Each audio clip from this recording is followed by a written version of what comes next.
Congressman Bonifacio Busita po, kasalukuyang representative ng One Rider Party List, 19 Congress. Kasama si Honorable Congressman Attorney Rods Gutierrez. Ako po ay tatakbong senador sa darating na May 12, 2025 national election, independent. Kung papalarin po ako at pagtitiwalaan ng taong bayan, maglilingkod ako na walang pinipili at walang kinikilingan, kasama ang One Rider Party List sa Kongreso. Basta tama po, kampi-kampi tayo. Maraming salamat. Yon, magandang gabi mga katropa. Nandito na naman tayo siyempre sa bago nating vlog dito siyempre sa loob ng aking maliit na tindahan dito sa Pilipinas. Ayan mga katropa. Magandang gabi sa inyo. Sana kayo hindi stress kasi kami dito stress kasi yung mga gantong oras mga katropa, medyo alas 7 ng gabi, alas 8, alas 9 dito dumadating yung mga aswang namin mga customer. Ayan mga katropa, kasi alam niyo naman sa pagninegosyo sa tindahan, kailangan dito mag-i-innovate ka. Kailangan hindi ka lang bibili tapos magbibenta, bibili, magbibenta. Para medyo lumaki yung ating mga kita, kailangan din natin mga katropang mag-innovate. Innovate. Kaya yung mga innovation na ginawa namin dito sa tindahan namin, medyo kami mismo hindi namin ma-expect kung natatawa na lang ako mga tropa, pero yung innovation namin, nag-i-innovate kami ng mga bagong product na may papasok namin dito sa loob ng aming maliit na tindahan. Yan, di ba? Tapos, doon sa mga ideas na pumapasok sa amin, isa yung yung nagdagdag kami ng siomai, siopaw, Shanghai, di ba? Siyempre, naglagay kami ng namin doon, lutuan ng namin, nung siomai, saka nung siopaw, di ba? Mga tropa, medyo madali yun kasi i-set up mo lang yung lutuan ng steamer na electric naman siya, tapos meron siyang timer, meron siyang yung pag bumaba yung tubig niya mga katropa, mag-automatic tutulog siya, alam mo na kung kailan mo siya lalagyan ng tubig ulit para yung steam niya. Tapos meron din kami yung ginagawa dito na chicken skin, siyempre iluluto din namin yung mga katropa, di ba? Tapos di-deep fry namin yung mga katropa. Yun yung una namin dinagdag sa innovation ng aming tindahan. Tapos, may naisip na naman si Commander, nagdagdag siya ng bago niya sarili niya innovation mga katropa. Nag-YouTube kami university, di ba? Para kung ano yung pwede na may dagdag para may karagdagang kita kami dito. Naisipan ng aking Commander na maglagay ng yun.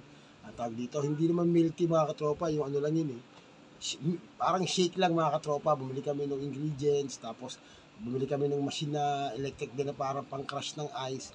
Tapos merong mga baso, tapos may straw, tapos gano'n. Tapos merong inahalo doon na may flavoring, tapos may gatas, kondensada o kaya evap. Yun, dinagdag na yung mga katropa. Hindi namin na-anticipate. Mga katropa, hindi namin na-anticipate na pag may bumili para ng siomai, ikaw din yung mag-serve. Lalagyan mo ng mga bawang, lalagyan mo ng chili paste, di ba? Lalagyan mo ng calamansi, di ba? I-prepare mo yun bago mo ibigay sa customer mo. Tapos, pag siopaw, ganoon din, ilalabas mo rin doon sa steamer mo, lalagyan mo sa plastic, bibigay mo yung sauce, di ba mga katropa?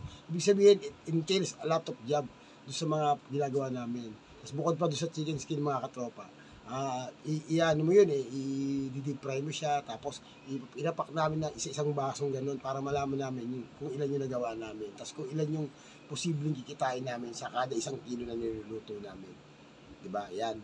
Tapos nag-isip siya ngayon, yung ginawa naman niya, yung yung shake, yung iba-ibang flavor, may ube, may cookies and cream, cookies and cream ba yun? Tapos avocado, strawberry, merong isa, chocolate, yan, gano'n mga katropa, yung mga flavor. Siyempre, yung pala naman, titimpla-timpla mo rin yun. Kaya ang nangyayari sa amin mga katropa, pag nagkasabay-sabay yung tao mga katropa, bibili ng regular na tinda sa mga sari-sari store, diba? Sabon, yung mga chicheria, o bechin, o ano ba yan, magic sarap, diba? Dilata, yan. Pag nagkasabay-sabay yung bili nun, tapos may bibili ng siomai, may bibili ng siopaw, may bibili ng chicken skin, tapos may bibili pa ng bago namin innovation na milkshake, patay! Kailangan na yata namin kumuha no ano yung tawag doon, yung ano yung sales clerk. Kasi nasi-stress kami, hindi namin alam kung paano, naiya kami na mabagal kami, ang bagal talaga namin. Ako yung nagka-crush nung ice, tapos siya naman yung nagtitimpla ng mga formulation ng kanyang milkshake. Tapos mamaya-maya, hindi pa niya natatapos yung ginagawa niya milkshake, may bibili naman ng siomay. Tapos, ilalagay, ang masakit mga katropa, baka sa ginagawa namin yan, biglang magkahalo-halo yung Ricardo. Imbis na chili paste yung mailagay namin mga katropa dun sa siomay, ang mailagay namin yung formulation para sa milkshake. Yan, yan mga katropa, yan ang patunay. Kaya nga sinasabi ko sa inyo. Although marami tayong vlog na political, sabi ko naman sa'yo, nakalagay naman doon sa akin, di ba? Sa page ng aking YouTube channel. Pero nakalagay doon, ride, work, and everything on it, di ba? Ibig sabihin marami halo-halo nga ito. Ito yung tawag na halo-halo vlogs mga katropa. Pero syempre, ganun talaga. Kailangan tayo mag-innovate. Ang iniiwasan lang namin ng misis ko, baka yung chili sauce ng, chili sauce ng siomay, na para sa siomay, mailagay namin sa milkshake. Pero pag nangyari yun, tapos natikman ng customer, tapos biglang nasarapan, parang yung strawberry taho, parang mga ganun yung mga tropa. Kung biglang nasarapan, o di meron kami na develop na bagong product, doon na kami sisikat. yung chili sauce milk tea. Ayan mga tropa, yun yung pangyayari. Ito yung patunay na tayo talaga, o kami ay bahagi talaga, o ako personal ay bahagi talaga ng vendors party list. Pero hindi ako bahagi sa kanila mga katropa. Kami dapat yung gusto nila paglaban. Pero hindi ko alam kung paano nila kami paglalaban. Kung hindi naman talaga sila vendor. Kasi hindi naman nila naranasan to Yung mga pamunuan o yung first, second, and third nominee ng vendors party list, hindi naman nararanasan yung nararanasan ng mga katropa. Alright, di ba? Yan. Intro nga haba mga katropa, di ba? Pero mga katropa, may konting bahagi ng vlog natin na tatalakayin natin yung isang magandang balita, mga katropa. Magandang balita, siguro para sa akin, mga katropa, di ba? Kasi yung isisingit natin dito sa vlog natin, dito sa boses ng mga tindero, ay isisingit natin mga katropa yung pagpapahayag o sa kahapon ay nag-file na ng candidacy ang ating idol na si dating Colonel Bonifacio Busita. Pero syempre sa ngayon, hindi na siya Colonel, retired na siya. Siya ay isang representative ng One Rider Party List, di ba mga katropa? Ngayon, nakaupo siya ngayon bilang congressman mga katropa ng One Rider. Pero sa ngayon, nag-file na siya ng candidacy niya para sa Senado. Yan mga katropa. Alam naman natin, may mga ginagawa ni One Rider. Alam natin mga ginagawa ni Colonel Busita. Nakita naman natin yan. Huwag natin igaya yan sa vendors party list mga katropa dahil maraming na nagawa yung One Rider Party List mga katropa, di ba? Kaya sana mga katropa, sa pasimula nga ng vlog na to, di ba, pinakita ko yung interview kay Colonel Busita. Yun ang ununa ko, di ba, bago ako pumasok sa ating tindahan vlog, di ba mga katropa? Yun nga, nagpahayag na si Colonel Busita ng kanyang pagtakbo sa Senado. Tandaan nyo to huwag nyo kakalimutan. Tatakbo si Colonel Busita ng One Rider Party List na independyente. Ibig sabihin, wala siyang kasamang, hindi siya under ng administration, hindi rin siya under doon sa mga kalaban na administrasyon. Ibig sabihin, tatakbo ang ating mahal na Colonel Busita ng independyente. Sana mga katropa, huwag niyo kalimutan. Ako na mismo nagsabi sa inyo, hindi ako kilala ni Colonel Busita, hindi niya ako kilala personal, kilala ko lang siya sa social media mga katropa. Pero alam natin, nakita naman natin yung ginagawa niya. Kasi hindi naman dapat nakilala mo personal yung isang tao para magtiwala. Tingnan po natin yung ginagawa nila, kung ano yung mga qualifications nila. Yun ang katotoo. Yun ang ating supportahan mga katropa. Hindi yung mga nag-a-apply na party list na yung mga first nominee hanggang third nominee ay hindi naman talaga vendor. Yan mga katropa. Bias tayo sa oras ito mga katropa. Dahil sinasabi nga natin, sa totoo lang, boto natin si Colonel Busita. Yan. Kaya yan ang simula ng vlog natin. Pero siyempre, siyasatin pa rin natin siya. Tingnan natin yung mga ginawa niya. Kung pasado naman sa inyo, bakit ba hindi? Di ba, katropa? Pero kung kung ang iboboto niya yung vendors party list, dito na tayo sa One Rider. Ay, di ba? Yan, mga katropa. Okay, maraming salamat mga katropa. Update lang yan. Actually, maikli lang talaga itong vlog ko ngayon kasi yun lang talaga dapat yung topic ko. Kaya lang napunta ako doon sa topic ng ating boses ng tindero o gawaing tindero o bilang vendor dito sa aking maliit na tindahan. Kasi talagang naramdaman namin yung ganun pala mga katropa pag nagdagdag ka o nag-innovate ka ng mga bagong bahagi ng negosyo mo. Mahirap pa. Ang kinakatakot ko baka may maisip na naman itong katabi ko dito. Kasi sa araw na to talaga tawag doon? Blockbuster yung kanyang milkshake. Buti na lang kahit paano may nabili nung nung siomay ko, sa kasiopaw ko, sa kanong aking chicken skin na ubos na. Tapos may umorder ng halagang 200 pesos na order, na 100 pesos na siomay, saka 100 pesos na lumpia. Ay medyo nakaganti ako. Kasi hindi pa rin tayo nataro sa negosyo niya. Pero yung akin, medyo ilang linggo, ilang buwan ang tinatagal bago nalaman ng mga tao na makabili sila rito. Pero yung kanya, sinimulan niya ngayon pala, blockbuster na. Ay alam, kanina nung may 4 na order, natataranta. Natataranta siya sa pagtitimpla ng niya okay na sana kung i-orderin, puro isang flavor lang o isang variant.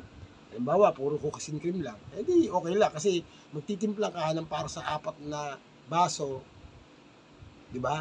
Pero isa lang titimpla mo, pag-aapatin mo lang, di ba? Madali lang yun. Masakit mga tropa, kung yung 4 na umorder, magkakaibang flavor. Di maraming flavor, may mango, may strawberry, may may ube, may cookies and cream. Di ba mga kung nagkataon na yung 4 na tao sabay-sabay umorder, iba-ibang flavor, yari. Ang mangyayari nun, halo-halo flavor yun. Alright, mga tropa, sige, update lang yan hanggang sa susunod. Nga pala, bago natin tapusin itong vlog, hihiling na naman ako sa inyo ng isang kahilingan na kailangan ko mga katropa.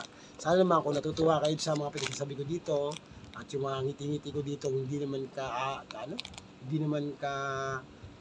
kabigha-bighani. consider nyo rin naman na i-like at i-share ang aking mga vlogs. Tapos kung natutuwa pa rin kayo at na medyo na interesting yung aking mga pinagsasabi dito, i-subscribe nyo rin ako mga katropa para magdagdagan yung ating community. At syempre, kung hindi naman kayo natuwa, kung ayaw nyo mag-like, ayaw nyo mag-share, at ayaw nyo mag-subscribe, dahil napangitan kayo sa aking mga pinagsasabi o sa aking vlog, mag-comment na lang kayo mga katropa. Malaking bagay sa akin yun. Malaking bagay sa akin yung mga comment nyo, negative o positive mga katropa, ay tatanggapin natin yan. Syempre, yung mga comment na negative ay magtuturo sa atin ng kung ano ba ang dapat natin gawin o baguhin natin sa ating mga ginagawa ngayon. Diba? Pwede kayo mag-comment, anything under the sun, tungkol sa ginagawa namin negosyo, tungkol sa itsura ng tindahan na nakikita nyo sa mga shorts ko. Diba? Pwede kayo mag-comment dyan. Pwede kayo mag-comment doon sa pinagagawa namin dito kung ano-ano, kung ano yung innovation na ginagawa namin sa aming maliit na negosyo. Pwede kayo mag-comment sa mga political vlogs na kinokomentan ko rin. Kung mali yung mga sinasabi ko, mag-comment kayo. Kahit murahin nyo pa ako mga katropa sa comment section, okay lang yung mga katropa, hindi ko kayo bablock. Yan mga katropa, di ba? Kaya kailangan lang, tulungan nyo ako para lumaking community natin. Sabi ko nga kanina, subscribe, like, and share mga katropa. Pero kung ayaw nyo mag-subscribe, ayaw nyo rin mag-like, ayaw nyo rin mag-share, mag-comment kayo mga katropa. Comment nyo na lang gusto nyo comment. Hindi po tayo masasaktan. Tatanggapin natin kung ano yung comment nyo, kung negative. Tatanggapin natin at pipilitin natin na mabago kung ano man yung mali natin sa ginagawa natin. Diba? Tapos kung ang comment nyo naman positive, maraming salamat po sa inyo at na-appreciate nyo yung aking mga pinagsasabi dito. Actually, dati talaga, ang bagal ng mga views ko Pero ngayon, pag nag-upload ako, meron naman akong kahit paanong support na talaga natatanggap na meron na akong regular na talagang bumabalik-balik doon sa mga nanonood sa akin. Maraming salamat po sa mga nanonood ng paulit-ulit sa aking mga vlog kahit na wala kayo natututunan siguro. Ayan, di ba? Maraming salamat. At doon sa naman sa mga nagko-comment, maraming salamat din dahil nalalaman natin yung ating mga dapat baguhin, dapat isaayos, at syempre nalalaman natin yung ating mga mali. Alright mga katropa. Maraming salamat sa inyo. At syempre hanggang sa muli, tuwing huli at katapusan ng aking mga vlog, isa lang sinasabi ko sa inyo, Babu.